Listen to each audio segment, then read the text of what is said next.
Good morning. Happy Monday to anybody that roots for that beautiful team in the Bronx. This is the Pitch Chronicles. I'm Uncle Tats. I'm here with Rubinho and Donald. And we are the first stage of the Subway Series. We're all hyped up. We're all excited. This is exactly what we were waiting for. I think the marquee matchup lived up to all the hype. And we are going to be breaking down everything that happened throughout the series, the good, the bad, and everything in between. And also we will have Donald's Awards, our awards, as he has now dubbed it, because we all participate. We all enjoy doing it. But first off, if you are new here and you want to join our chat as we get ready to shout out everybody, it's very easy. It's very free. Just hit the subscription button. Join the chat, talk your shit, and let's all just have a good time. So, first reaction to the Subway Series was I thought the pitching matchups really lived up to the billing. I thought the pitching was really good, and the bats showed up when they needed to. I know there was a lot of criticisms about Judge's 0 for 5, and everybody was saying, "Oh, playoff series, so Judge was playoff ready." Screw you! It's a team game. Not like some other sports. It takes more than one person to win a battle. And the Yankees won the first battle. Donald, how you feeling about our team this Dude, I'm pumped, man. That was a great series. Sunday in particular, that was the game where I had the most focus on, quite frankly. I mean, the Knicks have been my priority, obviously, over the weekend. But Sunday, I got to really focus on the game, and it was an absolute classic. I thought it was great, and I got a lot of really positive things to say. I loved how it all went down, man. I thought the fans were brilliant. It was an amazing atmosphere. They made Yankee Stadium just electric. The whole Soto stuff was fun. I didn't really take anything other than it was just a lot of fun. And Bellinger earned his pinstripes, and the Yankees own the ugly Met-headed stepchild. So that is always a good thing. But no, I honestly think that it was a really fun series. Shout out to the Mets; they played a hell of a series too. But they shot the bed hilariously. Pete Alonso launching into the backstop. Oh, there was so much to break down. We've got so much to break down. But I do want to say big shout out. Also, big shout out to Chris Paizola. I had a lot of fun on his show yesterday. Yeah, he's I'm sure he'll be delighted as well. But any Met fans in the chat, you're all welcome to jump on. You know what? It was a really great series and between two really good teams. So it's going to be a lot of fun the rest of the way. So everybody hit the sub button, hit the like button. And I'm really excited to break this down, man. I'm pumped. It was a great series. Rob? Oh, they were waiting for this one all winter, weren't they? And now it's just any other series in May, right? Oh, I can't wait for May in the Bronx. We'll see you in the Bronx. And now let them celebrate their World Series. We're sipping on some Mets tears this Monday morning. So I'm loving it. That could have been a sweep. It wasn't. It was a series win. I'll take it, obviously. Just good baseball. It was a fun series. It was a playoff atmosphere. The fans showed out. Both teams' fans showed out. They treated this like it was a big series. It was being dubbed as a big series. They had this whole rivalry weekend set up, and it was treated like that, and then the fans showed out. And now the landscapers decided to show up right as I'm talking. But I had a lot of fun watching it, and I know the fans in the stadium had a lot of fun, and I know we all had a lot of fun beating the Mets, that's for sure. I think the crowd was definitely into it.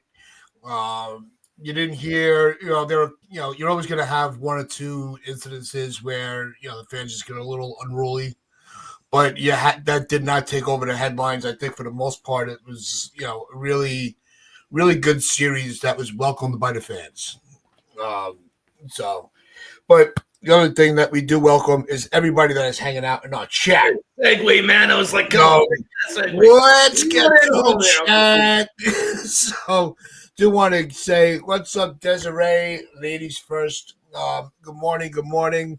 Good to see you with us this morning. And we also have Big Blue in the Bronx. I know you, along with Don, are all hyped up about the basketball postseason. The Bellinger streak. We'll get into Bellinger in a second. We got FJ also. Be nice for Free to get a win, but 3 consecutive starts. Yeah, but hey, if they're gonna win when he's taking the ball, because they have not lost with him when he started. So let's enjoy that momentum. Dev Finch, what's going on, Dev? We got Hey, Joe yo. with Let's us. go. It was Damian Serrano, Jason Custodio. Forecast is cloudy with a chance of Met fan tears. Now they were crying. They were crying. You got John the Beagle Dad hanging out. Going on. But you got CT Cards also in the chat. And also, I did find out yesterday CT Cards is joining New York Mania on their YouTube channel. That they do their shows daily at 8 a.m. So do your best to go and support CT Cards. He's a great dude. He's been a big friend of ours for a while now, and bright and early. Well, not too early, Jonathan. You overslept a little bit, but 10 to 9, he was already here. Good morning. Does he got the early bird award? He retains his early bird award. Absolutely. All right. And we got El Garbino Soto. That's right. Good morning, fellas. Good morning to you as well. So let's get into all the hype with Soto's return, and let's get into how the Bleacher Creatures responded to Soto's return. I thought that the standing up when he was taking the field and turning their back, I actually thought that was kind of clever. I know that was something that I did hear Tiki Barber was talking about that for like a month. And they actually did do that. But what I want to give them credit to, and I've been in the Bleacher Creatures, I've been in that area. They are so coordinated. You actually do have to give it to them to get everybody to cooperate and understand the assignment of what they're going to do. I thought that was actually kind of cool. Not to just start out with the F Soto chant. You turn your back on us, we'll turn your back on you type of attitude. I'm giving that. They get a lot of heat because I even said to my brother and my cousin in a chat, in a text, it didn't matter what they did, they were going to catch something for it. It was going to be looked at as petty, but I thought that one was really clever. Donald, what'd you think? I completely agree with you, man. You're batting Aaron Judge's batting average right now, brother. I completely agree. I think if there was a way in which to do it, I think it's that. You turn your back on us, we'll turn your back on you. I thought it was cool. It was well coordinated. It was impressive, and guess what? It worked. It worked because, to be honest, Soto looked a little bit sheepish out there in right field. He looked super sheepish, and I never thought I'd see that from someone who I believe is larger than life. But I'll tell you what, the Yankee fans had an impression on him, man, because he just looked a little bit uncomfortable. He didn't do his famous stance in the box. He didn't do any of that. He didn't, and he just kind of looked a little bit sheepish. Even at one point, he sheepishly tried to run over to Aaron Judge, and Aaron Judge wasn't even paying any attention to him in Game 1. I was just like, this is fantastic. This is how you do it. Because the truth is, I love Juan Soto, right? But he did turn his back on us, right? I'm not going to boo him. So if I go, say this year, next year, whatever, the next Subway Series I go to, I'm not going to boo him, but I'm not going to cheer him either. And if there was a way in which to make your feeling known, you can turn your back on him. And I think that was really quite cool. But I know that Rob actually disagrees with me because I saw your tweet, bro. You thought it was really cringy. I thought the tweet itself was corny from the right, okay, the fan turned worst effing network analysts, whatever they are, WFAN. I didn't like the post, like F out of here, Juan Boza. I thought that was corny, but I didn't love it. I mean, it was probably the best thing they could have done without them going crazy, I'm glad they didn't like throw shit. Some people were thinking they were going to get really rowdy. I didn't care what they did. I just thought it was funny. Like you saw like some of the snapshots of the people like, look, is he looking at us? Is he looking? It did look a little bit like funny at times to see them looking back at Soto, knowing that his back it was like two people had their back turns to each other and you're just waiting for like the old Western for them to turn and fire. But I mean, considering they could have done more, they could have done worse, I should say. I didn't really think it was the biggest deal in the world. I don't know. I didn't think that they really needed to do all that, but hey, it's better than cursing at him and screaming at him or saying some stupid shit about him or his family, which is what you see some fan bases do when they get mad at players. So considering the alternatives were probably a lot worse, I think this was the best route they could have gone. I just didn't the Juan Bozo stuff and all that. Like, I don't really think he's a traitor. You know, he was here for a season. Yeah. It's not like Bernie Williams left and went to the Mets, you know. And I did see a tweet that said the Mets fans handled DeGrom leaving better than the Yankees fans handled Soto leaving. That is true. Look at the tenure between the two, though. What? It's also the tenure between the two. Right. They had DeGrom for like a decade, and they treated him leaving better than we did for 1 year. I'm not saying we shouldn't be mad. I'm just saying, like, I didn't think it was the greatest. I thought the tweet itself was corny. Anything that's coming from, yeah. I honestly thought you maybe thought that was corny, but no, in my opinion, I thought it was kind of cool how they handled it. I mean, it could have been a hell of a lot worse, as you say, and it obviously worked. It did have an impression on him. It did work, yeah. No way it didn't have an impression on him. He's only human, and he just looked a little bit uncomfortable out there. And if that was a major takeaway, that was a good thing. In fact, the Yankee fans kind of helped in many ways because they were so loud, and I think it just made it kind of a little uncomfortable for him. He wasn't his usual kind of boisterous self, just kind of like pumping his chest, or his usual swagger wasn't there. He just kind of sheepishly kind of tipped his cap a little bit, and he was like, "Fuck, these guys are mad." And I also, let's not forget, no one leaves the Yankees to go to the Mets. That just doesn't happen. It's never happened in like the history of ever. You don't choose to go to the Yankees to go to the Mets if you're a superstar. It just doesn't really happen. It's never happened before, and I highly doubt it's going to happen again. Considering I just don't see it happening again, and I think that's why it's such a big deal, because they are the little brother, right? There's no argument about it. Any right-minded Met fan would say the same thing. So I mean, obviously, a massive superstar going to the smaller team is definitely it's jarring, and so he doesn't deserve praise for that. And especially considering I think he got bought and sold with the whole family, with the whole family thing. So, with the suites and then his mother's personal freaking clothes designer and all that nonsense. So, I mean, he does kind of deserve it. He does deserve a little bit of a bit of a jab at him for it. I mean, I came across a hilarious little segment on NYYU where one fan was like, just throw $1 bills at him because he's a hoe. And if you're being honest, it's kind of accurate, even though I love the guy. I mean, obviously it was all about the yo-yo with him. He wasn't really that bothered about legacy and all that stuff. So if there was a way to kind of make your feelings known without being abusive, I think it was turning your back on him. And so if there was a way to do it, I think it was that.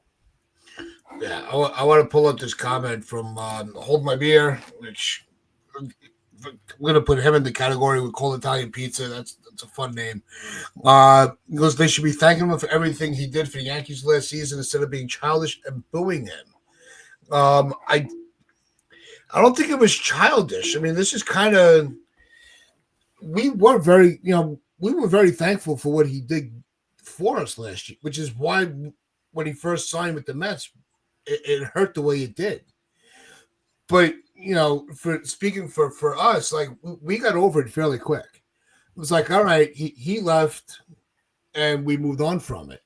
But booing any opponent that comes into that stadium that's at that higher level of a player, they're going to get booed. I'm sorry, it's just sports. We're not, you know, talking ill on him personally. We make jabs at the deals he got for his family, but on a personal level, I can care less what he does. But when he's on the field, he's the enemy of us now. So he's going to hear it. Thank you so much, Yankee Mania. I mean, listen, I do completely get your point. Soto was one of my favorite players in the league. I absolutely adore the guy, and that's why when the next time I go, I'm not going to boo him. I just don't see any reason to, because he was the reason why we got to the World Series. I'm not going to forget that. But as I say, I'm not going to cheer the guy either, because he did turn his back on the team. So I think he kind of got what he deserved. I think there was a hell of a lot of other ways that could be done. Could you imagine what they've done in Boston to the guy? So just turning your back on him and having a couple of boos is really not that much of a big deal. I think you'll rest easy in his $750 million bed. $800 million, and considering it worked, and he can stay in his suite too while he's at it. Considering it did work, and I don't want anyone to say it didn't, because that guy looked lost. He didn't have a series like that at all last year, as far as I'm concerned. Like, there was not a series last season where he looked that completely lost. And you even saw Mets fans on Twitter, they were complaining about the ground out that he had that probably should have been a base hit had he hustled down the first base line. They were mad about it. It's like, oh, if you hustle for $800 million, you should be able to get to first there. So he was clearly affected. I don't think they should have booed him at all, but clearly it worked. So I said this the other day. I wouldn't boo him personally. I would just be silent and maybe tip my cap, and that's it. And after that, you're just another player on another team. But it worked. The constant booing, as corny as you may have thought it looked to some people, the back turning seemed to work, because he was kind of looking back at the fans like, what did I do? Like, he looked a bit affected. So clearly whatever they were doing, some people thought it was corny. I didn't think it was the greatest thing in the world, but hey, it worked. It worked. And we needed to keep him out of the series, and they did. Right. The Yankees won the series because Juan Soto was not a factor. He made a couple of plays in right field, sure. He got on base a few times, absolutely. He was not a factor. He didn't hit a home run. He didn't come up with a big game-tying hit or go-ahead hit, nothing like that. He scored a couple of runs, I think, but nothing that took over a game like we saw him do for us last year, and like we've seen him do a couple of times for the Mets already this year. So that was the factor there. It worked. So however you feel about it, you cannot deny that whatever the Yankees fans decided to do worked. He said it himself. It was probably the loudest booing he's ever heard. I mean, I completely agree with you. I think that's just the facts right there. Also, credit to the Yankee pitching. I think the Yankees pitched him so carefully and smartly, and at times forced him to expand his zone, which he wasn't comfortable doing. And he's never usually like that. So I think obviously it was kind of a combination of the two. But the Max Fried, for instance, just made him look a little silly, and that's not a criticism on Soto, because he's got the best plate discipline in the majors. Like, there's not a question about it. But that's how good Fried is, and that might be a good segue for us talking about Max Fried, because I thought he blew me away. If it wasn't for Austin Wells not being able to handle a ball in the dirt, the Yankees, he would have gotten the win. And we probably wouldn't have needed to have gotten the grand slam and stuff from Bellinger and the error from Alonso and all that stuff, and the RBI from Goldschmidt, because I think the Yankees probably would have won that game anyway. But Max Fried was electric. They obviously in the booth, David Cohen said he's got a 7 inches more vertical drop in his curveball than the average curveball in the majors. That's absolutely insane. That's not normal. That's not human. And then you're also delivering 98-mile-an-hour fastballs, 97, and then you've got these vicious curveballs that are like this much more vertical drop than the average curve. And I mean, how are you supposed to hit that? And even the greatest, like Juan Soto, he couldn't get near it. In fact, he was swinging like a freaking. I mean, he was swinging like an idiot out there because he couldn't get anywhere near Max Fried. So that is massive credit to Max Fried rather than any criticism to Soto. Soto Fried was just marvelous. I thought he was just brilliant, in my opinion. Yeah, I almost said Kershaw, but I was thinking Koufax. They were talking about on the broadcast that he studied how Sandy Koufax would pitch, and if that's who you're going to mirror your career off of and try to imitate, I can't think of a better lefty arm to imitate than Sandy Koufax. But Fried is everything that we've needed, and the other thing that they pointed out on the broadcast, and you didn't think I thought a couple times, but I never really dove into the thought. But the link between Soto and Fried in New York is going to carry for a while because that was the pivot. After we lost out on Soto, immediately Fried was a Yankee. So, those two are going to be linked.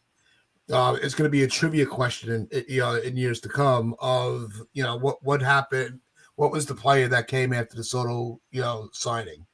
Don't forget Bellinger and Goldschmidt who combined for 5 RBIs yesterday as part of the pivot. Wasn't it like a combined set? Didn't Bellinger have 6 last night?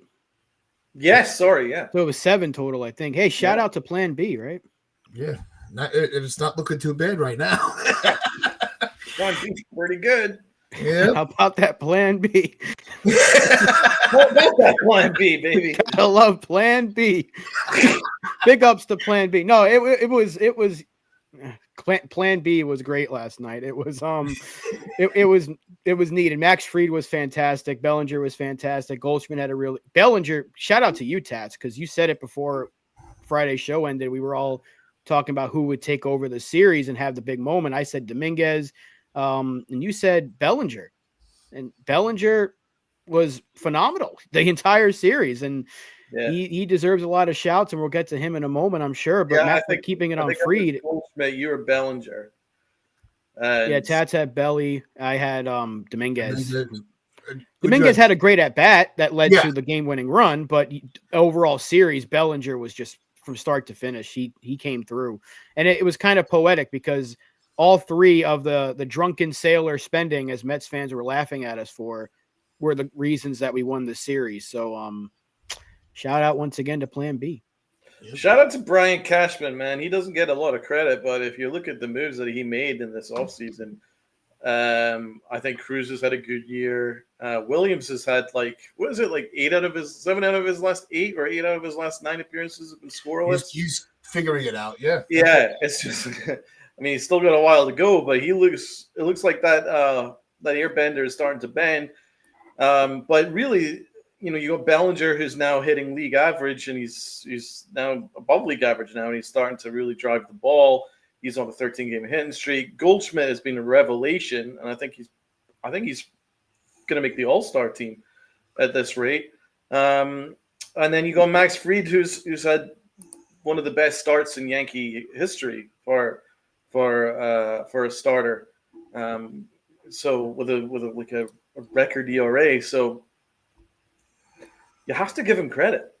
And it was a really difficult task. Now, obviously, he should have gotten a third baseman, but it was a really difficult task after losing Soto, and then obviously the whole PR nightmare that was attached to losing a superstar player to your rival team. And it didn't faze him. He just went right to work. Max Fried, bang, got it done. He's been incredible. And he got Bellinger for nothing, absolutely nothing. And the Goldschmidt signing was very cheap, only $12 million. So there was a lot of things to like about it. I think he had a very good offseason, and it's time to give him some props. I think all the offseason everything is clicking right now. A couple of them, mainly Williams, didn't start off the gate with a lot of cheers from us. But yeah, you're right. His last 10 outings, he's really started to kind of figure himself out a little bit. And you can just see the difference in the comfort. Especially since they put Weaver in the closer role. Once they switched the roles with him, I think that took the pressure off of him. So maybe he doesn't need to be the closer. Maybe he's just comfortable in a different spot of the bullpen. And now it's even going to be even easier for him to relax with Loizaga back, who we'll get into as well. But before we do get into that, we're already about a little over 25 minutes in, and there's going to be a lot of discussions based on these picks. So it's time for Donald's Awards.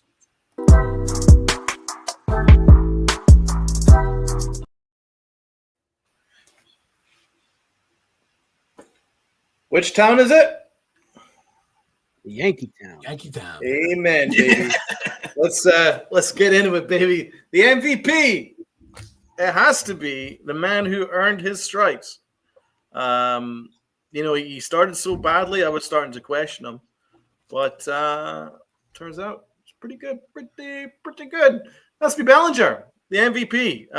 That Grand Slam was, you know what? That aspect to it was really poetic. Bellinger hits the home run over Juan Soto's head. The replacement of Juan Soto in the outfield hit the Grand Slam over Soto's head. How poetic is that? You can't tell me that the people up there are not Yankee fans, because that is absolutely poetic, man.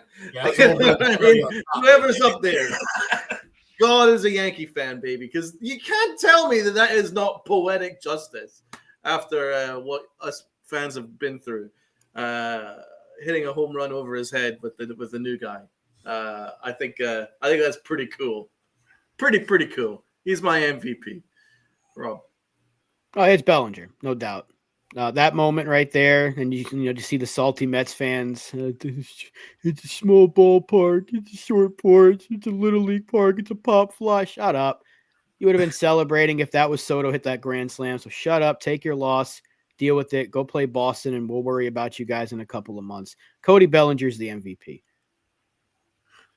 Yeah, it's definitely Bellinger. Just the season he had, the way he's, This is why I predicted him to have the biggest series, because he's been really warming up, and he came scorching hot.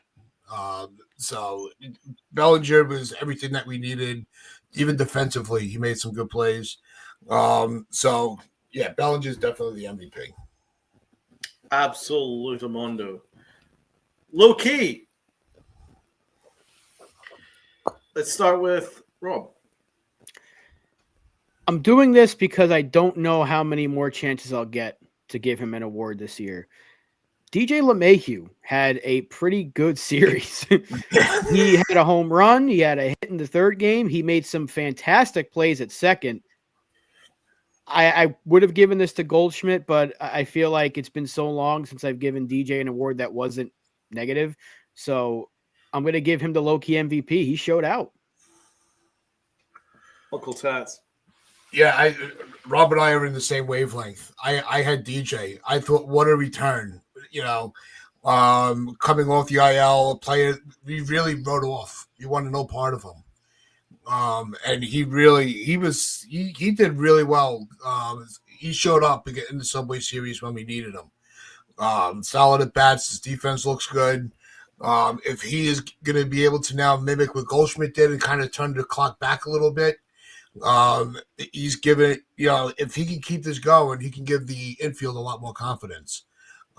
So I think DJ, I think he came to play. I was happy.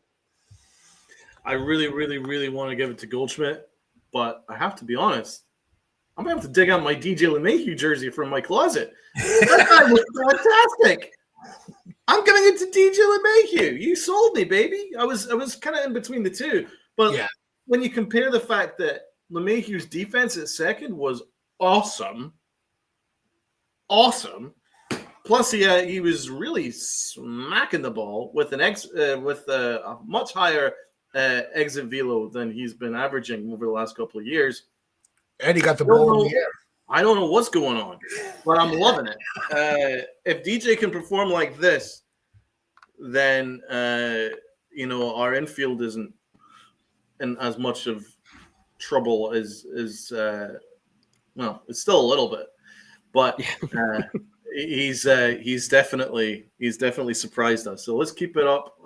Shout out to DJ. I mean, I've always loved DJ, so I'm really happy to see him come around and contribute. So let's hope it's for a while. Let's go with DJ LeMahieu then. Looks like everyone in the chat completely agrees. The clutch award, though, I am giving it to Goldschmidt. Now, you could argue it was Vivas at bat. I'm sure other people will. But I'm going to give it to Goldschmidt for the RBI that kind of broke the game open. I'm giving the clutch award to Goldie because I wasn't able to do it for Low-Key, so he's getting my clutch. Let's go, Rob. I'm giving it to Pete Alonso for airmailing it. Thank you, Pete. Because appreciate that, Pete. Appreciate that, Polar Bear. I saw a very great tweet from Evan Daniel on Twitter, and he posted the video of Michael Scott just shooting a three, I should say, just throwing a three and completely airmailing it, and it's like that's what Bellinger, what's his name? Alonso looked like throwing it to the plate there. So true. That's the clutch award, because without that play, we might not win that game because the Yankees do not play well in extra innings. So thank you, Pete Alonso, for a terrible throw, because for whatever reason they keep running on contact, especially on the infield like that, and he would have been out by a mile had there been a good throw. So thank you, Polar Bear. Hilarious. I burst out laughing. I'll be honest. I burst out laughing. Even before I celebrated, I was actually in stitches. I thought it was hilarious. He launched it, man. It looked like he was aiming for somebody in the front row.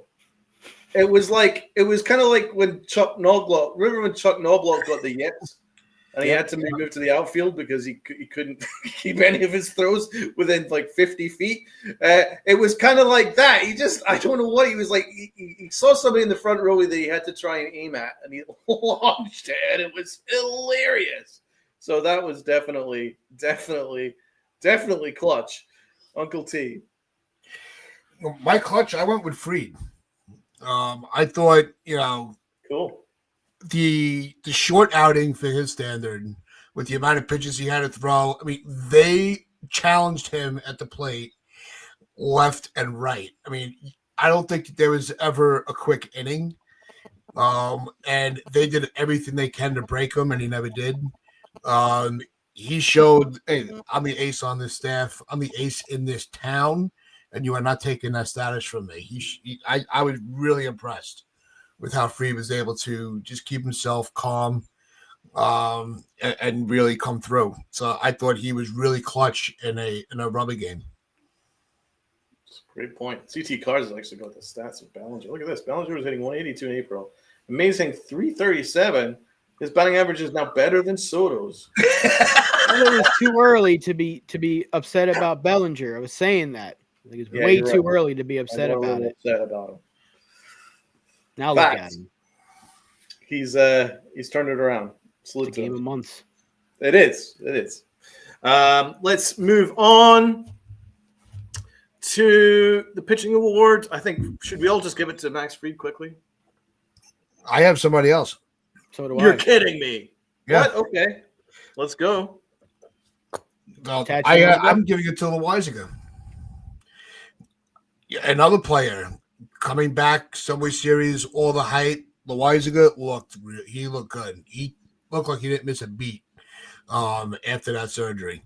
And you don't know how often, especially now with the way the bullpen's just going to – I mean, the strength he gives to that bullpen now and the depth is going to be tough to beat. I'm going to give it to Devin Williams. I thought he really showed up. I mean, the starting pitching was fantastic from start to finish. I mean, all three of those guys showed up. It's easy to say starting pitching, but I've given Fried so many awards, and deservedly so, but I haven't given Devin Williams any positive awards, I think. So I feel like now's as good a time as ever. He really did look good. He came out. He's been fantastic since getting the role shift to the back now to like the 8th inning, 7th inning role. And he seems a lot more locked in, a lot more comfortable. His changeup's moving. As you said earlier, the airbender is bending. He's getting whiffs. He's getting more weak contact. His fastball looks a lot more lively. Whatever he's switched up since changing his role, he got a little redemption on Alonso as well. He came up big. He faced some tough batters, and he got them. And without Devin Williams, may not win this series. So good on him. Congratulations to Devin Williams on a big series, and I'm happy for him because we need him to turn it around. This bullpen can be really good if he's back to his usual self. Much love to the Met fans in the chat and everyone joining us. Thank you so much. Duran's pretty much like Fried done, but others are giving credit to where you guys are at. I think it's a good point there with Williams. He does deserve a shout out. Let's move on to Aaron Boone. This will be interesting because fans were not happy with his Game 2 management. So let's break it down. I'll go last. Let's start with Rob. What did you like? First of all, what was your number for him? Second of all, how would you break down his moves? I gave him an 8. Wow, okay. I mean, game 1 and game 3, I think he did fine. But game 2, more I think about, I'll go to a 7 because he should have been bunting. They had a spot there in game 2 with 2 on, nobody out, bottom of the order. It was Vivas up, and he should have been bunting because the Yankees bats were struggling. And I usually don't ask for a bunt, but that spot right there was just perfect for one, and they didn't do it. I think that would have been the perfect spot for it. We did win the series, but his game 2 management kind of cost us a sweep, but he wasn't terrible though. So I'm going to go with the 7. Yeah, I have the 7 also. I wanted, I was almost with you, Rob, with the 8. And then when you look back at game 2, not only the lack of bunting the runners over, I think you also left Cruz in too long. You have a bullpen, and he had arms available. And as good as Cruz is, and I don't want to give Cruz any hate, because he's been phenomenal for us. The manager really didn't put him in a position to succeed. And being that does fall on the manager, he does lose a point in his grading. So Boone got a 7. And he keeps doing that thing with the starters where he leaves them in to start an inning when they probably shouldn't be there, and he gives up a hit and he takes them out. Like, he does that too often. He did it with Schmidt again. So yeah, game 2 was not a good game for Boone. That's why I can't give him anything higher than a 7. The more that I think about it. Yeah, I mean, it's between a 6 and a 7 for me. But the thing is, I actually wasn't that disturbed by game 2. And I know I'm in the minority, or maybe we're in the minority because on this panel anyway, because obviously if you looked on Twitter, it would be like Aaron Boone was like a criminal for what he did. But the whole bunting thing, let's not forget, man, bunting is not taught in the minors. It's not prioritized in the minors and development. So if Aaron Boone doesn't trust that Vivas would get a bunt down in that spot, who am I to tell him otherwise? We don't know. Now, do I emphasize? Am I always an advocate for, small ball? Yeah, but Aaron Boone explained that there was there's not exactly the fastest people on the base paths when with DJ LeMahieu and stuff like that. So it would have needed to have been a perfect bunt. And the analytics de-emphasizes bunts these days because they don't want to give up outs. So am I going to kill him for that? No, actually, I'm not. Cruz shouldn't have left in so long, and I don't understand this thing with the starters. Clark Schmidt gave you 87 good pitches after 6 innings. I think you probably go after 6 and just start afresh. And that was his biggest mistake. Like, his bullpen mismanagement from the 7th onwards was the reason why they lost the game. But I don't know. It's not the end of the world. I honestly think he's managed this season pretty well. And I completely agree with holding my beer. Bunting is actually pretty tough to do in the right way. And there's a lot of pressure on someone who just called up to lay it down. As I say, if this were the 90s, then yes, you lay down a bunt. The early 2000s, yes, you lay down a bunt because that was something that was emphasized. In the modern day, it's not emphasized. So there's every chance that maybe Vivas is not that comfortable doing it. Thus, I'm not going to kill him for it. Kill Aaron Boone for not calling it. So we move on. I think I'm kind of in between a 6 and a 7. The rest of the series, I think he managed fine. So I'm going to break my own rules and go with 6.5. I can't choose between the two. You know, I mean, game 2 wasn't pretty, but game 1 and game 3 was pretty damn good. So I'll go with the 6.5. Does it sway you at all, Donald? The fact that he let Williams go attack Alonso after all the chatter of how Alonso broke Devin to start the season? That's true. It's a good point. Give him credit for that. He wasn't broken this weekend. No, he wasn't. That's right. That's a good point. Okay, let's get on to what are we on to now? My favorite. This should be fun. We can talk about this one because you know which one this is. You're my boy Blue. You're my boy Blue. You're my boy Blue. You're my boy Blue is gonna be Vivas for that at bat. For those that are new to the show, You're My Boy Blue tends to be for our prospects that surprise us during the series, but it could be really anything. But You're My Boy Blue, we'll go to Vivas. That at bat was tremendous. He was taking on 101 mile an hour fastballs and fouling them off, getting more comfortable, and he made enough contact in order to force the error from Alonso. That was a very difficult spot for the guy, and it was a pretty big moment there for him not to strike out because that guy is a hell of a pitcher that he took on, facing 101 miles an hour. I think it was like a 10-11 pitch at bat, and he was facing like 9 101 mile an hour fastballs, and he just kept at it despite being far behind in the count. It takes a good young prospect to do that. It takes some balls to do that too, in the cauldron of Yankee Stadium, Yankee Mets. So I'm giving him You're My Boy Blue award. Rob. Yeah, I'm going with Dominguez. He had an at bat that led to the go-ahead run. I think he was down 0-2 and ended up working it back to a walk. It was a huge at bat. And not taking anything away from what Vivas did, because that was phenomenal, just working the count and making contact and forcing the bad throw, a rush throw from Alonso. But Dominguez's at bat to eventually give us the lead, it was huge because he was down 0-2, quickly in the hole, puts himself right back, gets on base, Yankees take the lead. So Dominguez had a huge at bat prior to the Vivas at bat, and I think you can really put both of them in this conversation here. It's kind of like a co-winner if you really want to, but if I'm going to choose one, I'm going to go with Dominguez. But very, very good shout out for Vivas because that was just a great at bat. Unbelievable at bat, Uncle T. Yeah, I had Vivas. There was a lot of pressure in that at bat, a lot riding on that at bat, and Stanek is he's not a slouch either. He's good. He was constant, you're waiting for the velocity to drop a little bit, as he tired out, and he just kept it in triple digits.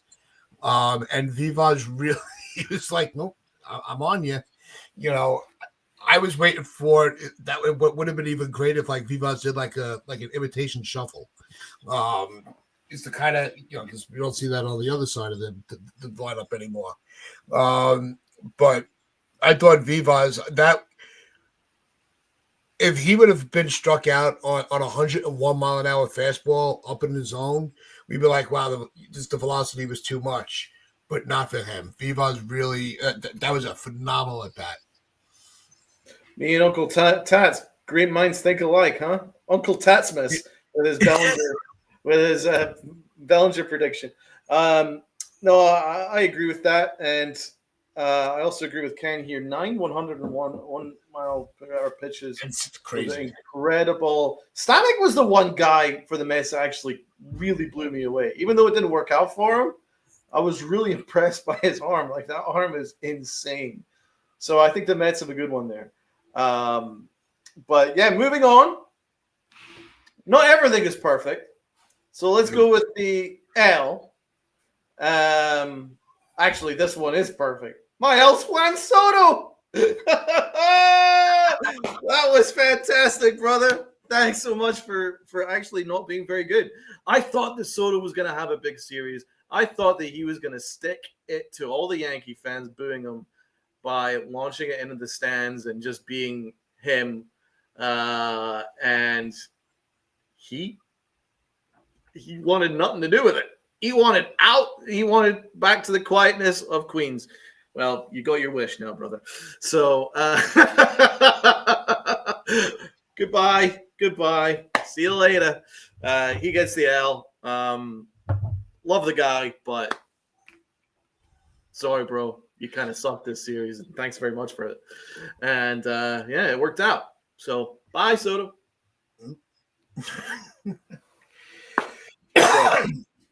Yeah, my L's going. I had a couple in mind, and then I went to the review, and I gave it to the umpires. I thought they were absolutely atrocious. The strike zones kept adjusting through the game, which throws everything off. You want to call it tight zone, fine. Just stay with it the whole time. Stay with it the whole. Stop adjusting based on situations in a series. I thought the umpires were behind, especially really behind the plate, were just terribly inconsistent. And it was really obvious, especially with chirping from both. When you get chirping from both sides, that just shows you how bad you're doing. Yeah, the umpires. Well, I mean, every series they're terrible. I think Anthony Volpe had a terrible game last night. Multiple chances with bases loaded, and he was just swinging at everything out of the zone. I'm not souring on the guy. I'm not saying he sucks. He needs to get replaced. I was seeing that a little too much yesterday because, like, the day before he did have a couple of hits. Donald and I had a pretty funny back and forth involving Dave Portnoy and Benito Mussolini, but it was yeah. But context, Rob. What was your tweet? I said Anthony Volpe is hitting above league average in weighted runs created plus and OPS currently. And this app will have you believing he's Benito Mussolini. And Donald replied with, Mussolini may have been a better baseball player had he not chosen the whole dictator thing. And I said, yeah. And Dave Portnoy would be a great philanthropist if he hadn't chosen the cocaine route. So that was our back and forth on Twitter. But that was a good back and forth. I'm going to give it. I hate doing this, but I'm going to give it to Volpe because he had chances there in that game to put a stamp on it and silence a lot of the critics, and he didn't do it. This is no way me saying I want him replaced, that I think he's a terrible player. He's actually having one of his better offensive seasons so far. But just that game yesterday, he had multiple opportunities to come through, and he didn't do it. So I'm hoping that he puts this in the back burner and just gets himself on a streak again. He needs to be batting lower. I don't know why he's batting fifth. Please get him out of that spot. I keep saying bat him seventh or eighth or ninth, lower third of the lineup. That's where he excels. Stop putting him in the top half. It's not working. He needs to be back at the bottom of the order. That's where he's better. But he just did not have a good game yesterday. And I got to call it like I see it. I can't be too biased towards Volpe. That was a bad game for him yesterday. Yeah. And that moves us on to my favorite one, the Aaron Hicks Award. There he is. There's that clown. The worst of the worst of the worst. And my worst of the worst of the worst is Anthony Volpe. He is the worst of the worst of the worst for this one. Benito Mussolini would be like, Volpe, you fucking suck.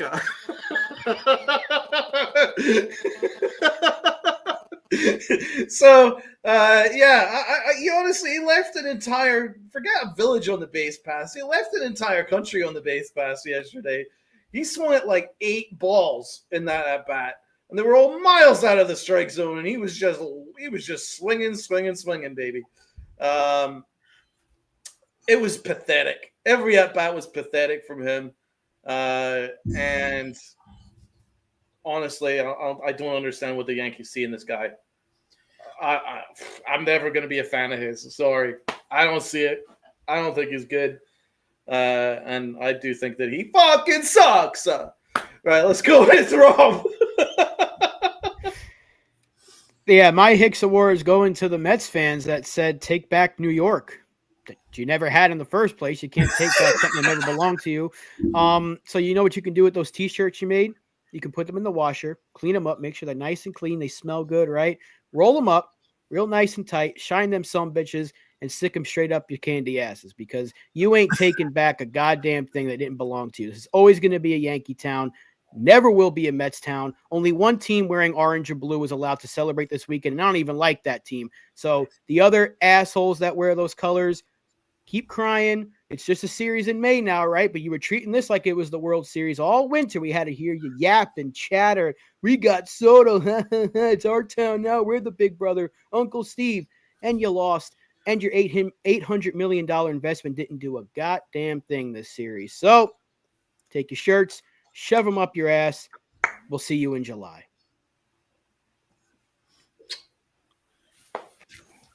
Boy, how do you follow that up? How do you follow that up? Mic drop. No, I went my Hicks Award. I'm going with Volpe. That was absolutely. I have said this over and over and over again. My biggest pet peeve in baseball is first pitch swinging after a walk. It drives me absolutely fucking crazy, especially when now the bases are fucking loaded.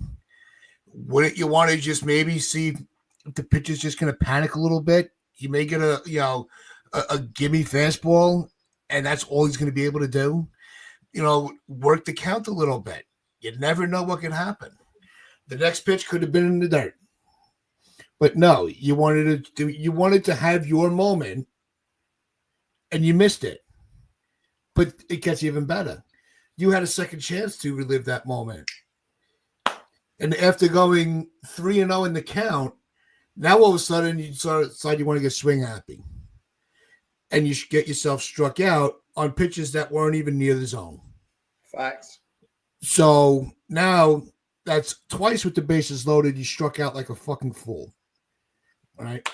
And you got the Hicks Award because I have to have Lou agree with me after all the fun we had back and forth in the chat because I do like Volpe.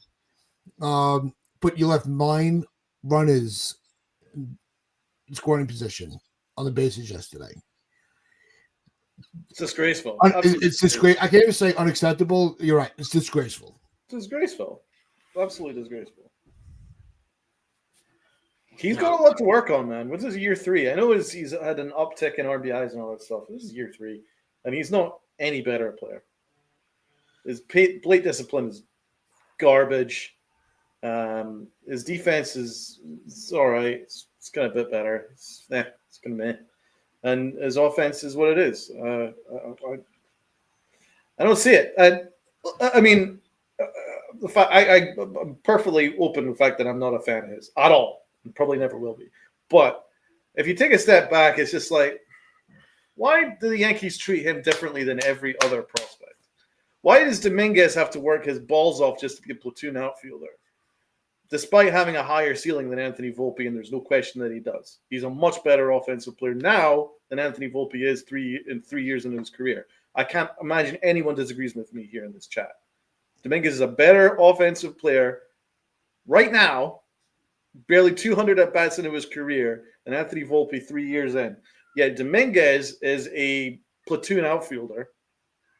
He has to work his balls off to get in there, whereas Anthony Volpe gets the red carpet laid out for him. The red fucking carpet. The shortstop job for himself. No competition. He plays every single day. He even plays in bats in the middle of the order. For what? For what? I'm sorry. The Yankees have double standards. I'm happy they won. This is a Yankee town. fuck off, Mets. Back to Queens. You ugly Met-headed stepchild that you are. But frankly, this is double standards. They treat Anthony Volpe differently than every other prospect. Every other prospect. Dominguez is a much better player than Volpe, and he has to work his balls off to get in at bat. And Volpe doesn't have to work at all to play every single day at shortstop. It isn't fair. It's double standards.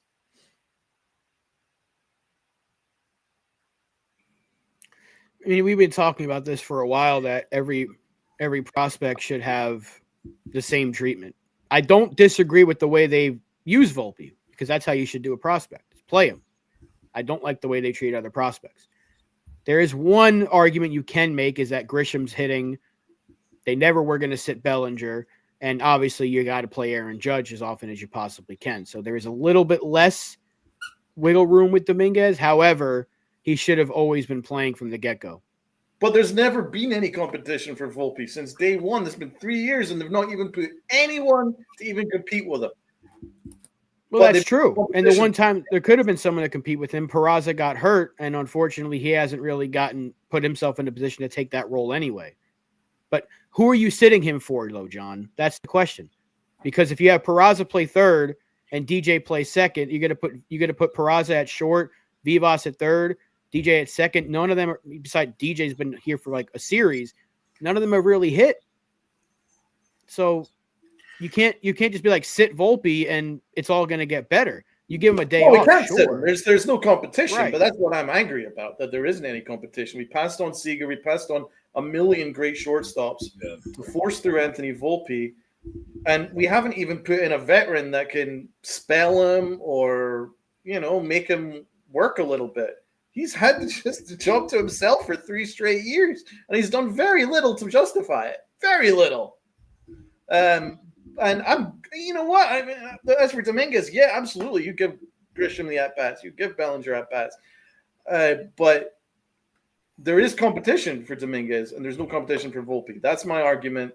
There is preferential treatment, and it's bizarre. And I do think it's because of his background. I think it's because he's a Yankee fan, and he's a local kid, and it's just perfect. That's like a fairy tale. I made Derek Jeter.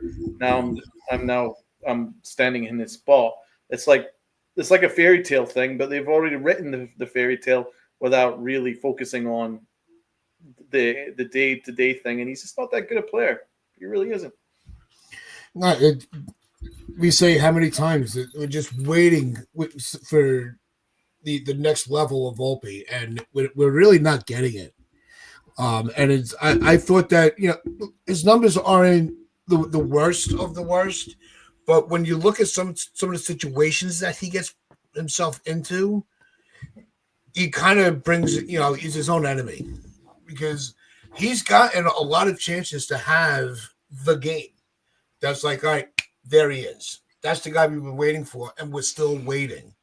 And it's frustrating, especially for guys like me that really rally behind him, going, all right, maybe just a little bit of a late bloomer. Well, it's really getting late. We can't keep waiting, because it's going to come down to, if we would have lost, like Lou said before, if we would have lost yesterday, it would have all been about, Volpe would have been torn to pieces after those 2 opportunities he threw away. Should they have dropped $2 million on Seager or Willy Adames? Absolutely, because Willy Adames was going to be our third baseman this year, but he didn't wait around, and the Yankees. And by the time the Soto that chose the Mets, then Willy Adames was off the board. But Willy Adames was the Yankees' number 1 offensive option, but it wasn't for shortstop; it was for third base. But none of you guys can argue with me that this infield is not very good. I mean, Goldschmidt aside, it's not a good infield, and so Volpe is very much part of that. So it's very much open to criticism. It's a bit of a mess. We don't really have a third baseman.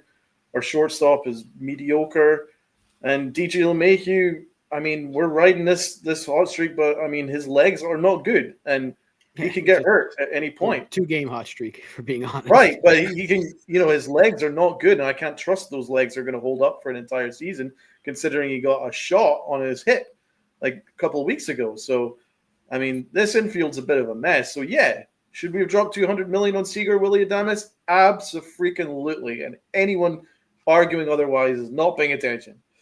You can go back, and we were talking about it that offseason during the lock or before the lockout that I would have signed Seager because even though I liked Anthony Volpe, he was a top 10 prospect in baseball. I said they should look to move him for the right player because I wanted to win. And as much as I like using the prospects, and when they get here, it's like following their careers from the minors all the way to the majors is fun. But sometimes you need that sure thing. We probably we might be able to maybe get by the Dodgers last year with a Corey Seager in the lineup. Maybe they have that opportunity. Maybe they do win a championship at some other point with Corey Seager instead of Anthony Volpe. That's the hindsight game, and obviously it's so difficult to go back and play that. But when you're a team like the Yankees, you do want to build from within, but there's other times where you have the wallets, you want to go get the sure thing, and Corey Seager was always going to be the sure thing. He would have been tailor-made for this stadium. Look what he's doing in Texas. Without him, they don't win that championship in 2023. So, I mean, that would have been the move. That probably should have been the move. I'm not as down on Anthony Volpe as a lot of people are, but I will admit that I was expecting more at this point in his career. I have said you need to give a player at least 3 years before you make a full-on judgment. So there's still a lot of time for him to do what he hopefully get better. He hasn't been terrible this year, but there needs to be more. And I think you're spot on about that, Tats. In the big spots, he hasn't come through. Had he come through in one of those opportunities yesterday, I think no one would have cared that he struck out in the first one. But it's the fact that he had 2 chances last night and didn't do it. He's come up multiple times in those spots and hasn't come through. There have been times where he has come through, but I just still think, like I said last year, and I said this last year, I said this year, bottom of the order, keep him there. That's where he's most comfortable. If his career path is a average hitter with a good glove at short that hits at the bottom of the order, that's fine. Is it top prospect? No, but you'll take it. It's better than the alternative, which is just a complete and utter bust. But he needs to stop batting 5th, batting 6th, none of that. Bat him 7th, 8th, or 9th. That's where he's most comfortable. Aaron Boone keeps changing that. Every time he gets hot in a certain spot of the order, he puts him higher and he starts to struggle. It happens every single time. He did it in 2023. He did it last year. It was way too early to put him in the leadoff spot, and they did it, and it did not work. And he did it again this year. Stop it. Leave a player hitting where he is hot. Anthony Volpe is better at the bottom of the order, and Aaron Boone keeps putting him at the middle of the order. Stop doing that. You have bats that can hit at the middle of the order. You have Wells. You have Dominguez, who has shown the pop. You have Bellinger that can be there. You have Grisham that honestly probably should be there, but he's been leading off from time to time. Ben Rice can hit in the middle of the order. You'll get Stanton back at some point. You'll have him at the middle of the order. Stop putting Volpe where the big bats are supposed to be. It's not working. Keep him at the bottom of the order, and that's exactly what he'll be fine back there. You're right, because if he was batting 7th or 8th, he wouldn't have continued to come up with the bases loaded. Exactly. And there would have been someone that could actually handle those at-bats better than him. Put him in the 7th or 8th spot. That's why I believe that the Yankees have preferential treatment. Go rose-tinted glasses with him. Put him in the 7th or 8th spot. I can totally live with him because he's not like hyperbole aside, he's not a bad player. He's average. He's a mediocre player. He can line a couple of doubles here and there, and he's pretty solid defensively. So he's not the worst. Put him in the bottom of the order, he's totally fine. But the Yankees think that he's a superstar.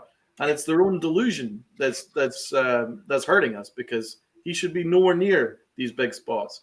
Stevie B says that Volpe's a stopgap. He's not. He's their shortstop for forever. Lombard, they're going to put him in third base, bro. Now, if it's up to me, that's not that wouldn't be the case. But the Yankees are planning on Lombard being the third baseman and Volpe being the shortstop. I don't know what they're going to do with Arias, though. That'll be interesting. Maybe second. Who knows? Duran says there's only so many $200 million contracts the Yankees can give out.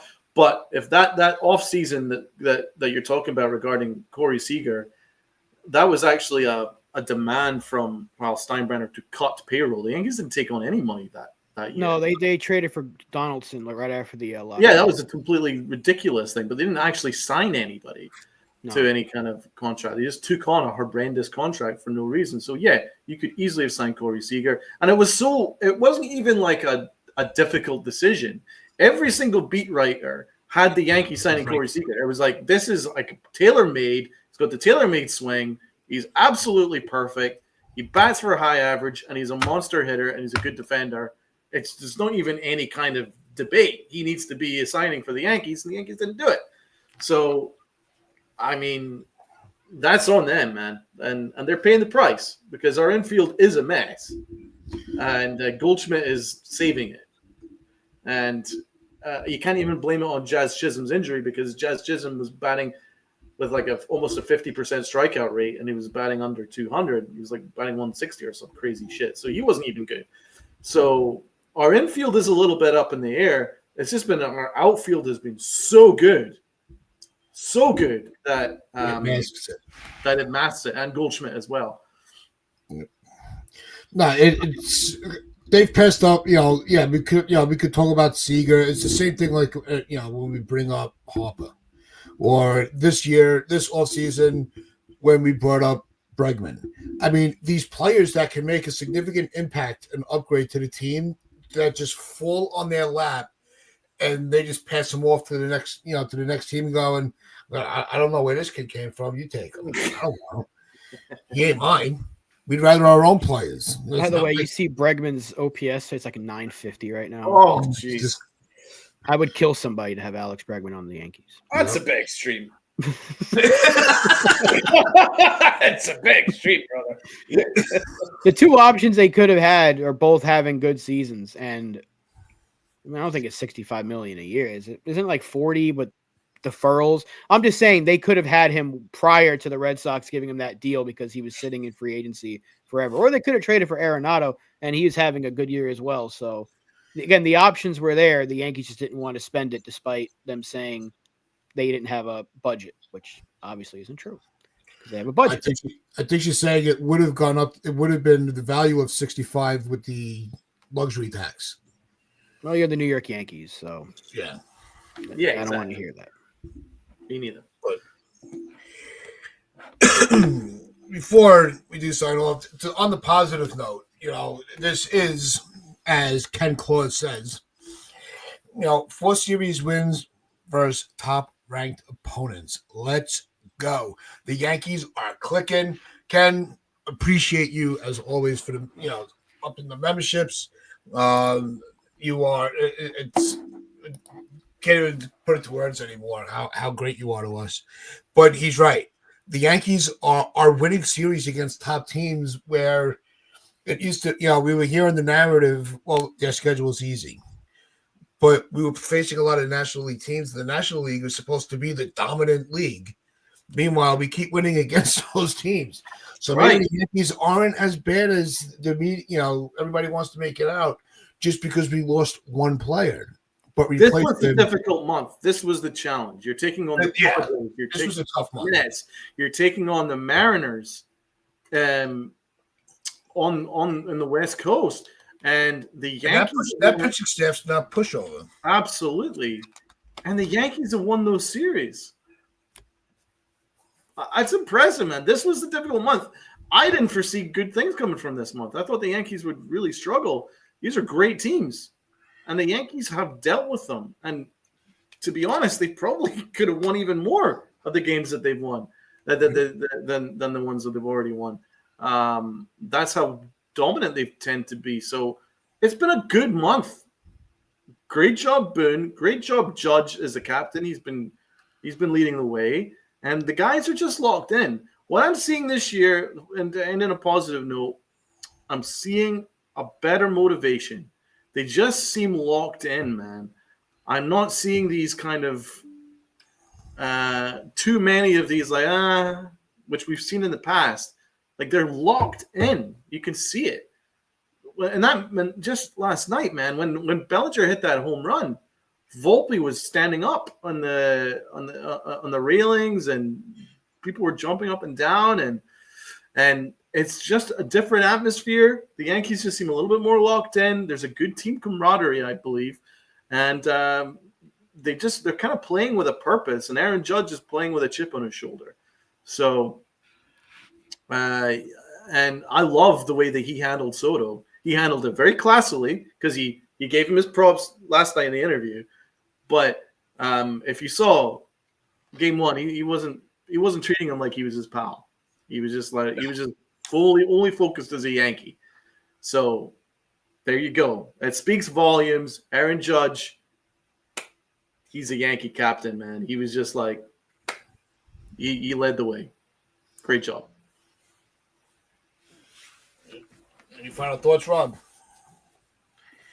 No. It's nice to hear him call him the captain. That's gonna wrap it up for us. No game tonight. All right, Miss Laney. We'll be starting a series with.